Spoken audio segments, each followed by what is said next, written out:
नाही बघा, आज पद्मश्री पुरस्कार देत असताना मला वाटतं भगतसिंग कोश्यारी जे कार्य केलेलं आहे, तर मोठ्या प्रमाणावर त्यांनी समाजसेवा देखील केलेली आहे आणि त्यांचं कार्य फार मोठं राहिलेलं आहे.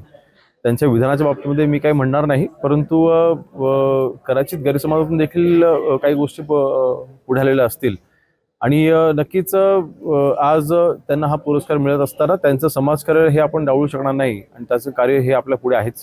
सर, गणेश नाईकांनी असं आता मी आज नंदुरबार जिल्ह्यामध्ये आहे, त्यामुळे गणेश नाईक साहेब तिथे नवी मुंबईत बसून काय बोलतायत आणि एक महानगरपालिका म्हणजे काय अख्खं राज्य होत नाही. मला वाटतं थोडंसं त्यांनी स्वतःवर त्यावर घातलं पाहिजे. माझ्या वडिलांचे आणि त्यांचे देखील अगदीचे घरगुती संबंध आहेत, पण आमच्या नेत्यांवरती वारंवार जर का कोण असं बोलत असेल तर नक्कीच मग शेवटी आम्ही शिवसैनिक आहोत आणि ते देखील मूळचे शिवसैनिकच आहेत. शिवसैनिक काय करू शकतो हे त्यांना व्यवस्थित माहिती आहे. अफाट पैसा वाटला आहे तरी देखील त्यांचे राज्यामध्ये 616 नगरसेवक निवडून आलेले आणि आमचे निष्ठावान जे आहे ते सर्वाधिक निवडून आलेले आहेत. मला वाटतं हास्यास्पद आहे. त्यांना कदाचित राज्याची माहिती नसावी. मागील नगरपंचायती नगरपरिषदांच्या ज्यावेळेला निवडणुका झाल्या त्यावेळेस राज्यामध्ये आमचे 1300पेक्षाही जास्त नगरसेवक हे निवडून आलेले आहेत. जवळपास 70च्या आसपास आमचे नगराध्यक्ष निवडून आलेले आहेत. तिथे उभाटाचे राज्यामध्ये त्यांना 200चाही आकडा पार करता आलेला नाही नगरसेवकांचा. मला वाटतं नगराध्यक्ष त्याचे 10च्या आतच आहेत, 6 की 7च आहेत. मला वाटतं आज ठीक आहे, ते आज एका भ्रमामध्ये आहेत. असेच जर ते कायम भ्रमात राहिले त्यांचा पक्ष जो ऑलमोस्ट संपुष्टात आलेला आहे. आता मुंबई महानगरपालिका देखील हातातून गेलेली आहे.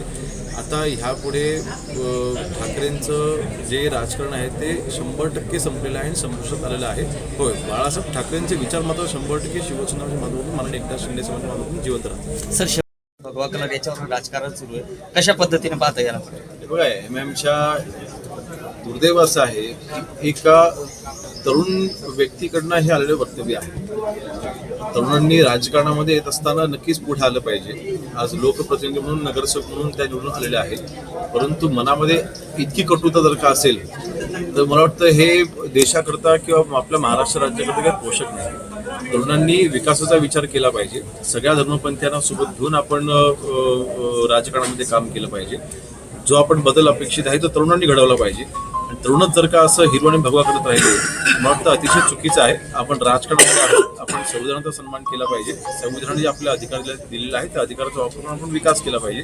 होय, प्रत्येकाला आपल्या धर्माचा पंथाचा अभिमान बाळगला पाहिजेच, परंतु अशा मध्ये हिरवा पसरवा असं वक्तव्य कोणाचं असेल तर मग हा छत्रपती शिवाजी महाराजांचा महाराष्ट्र आहे. त्यामुळे इथे भगवाचंच राज्य राहील.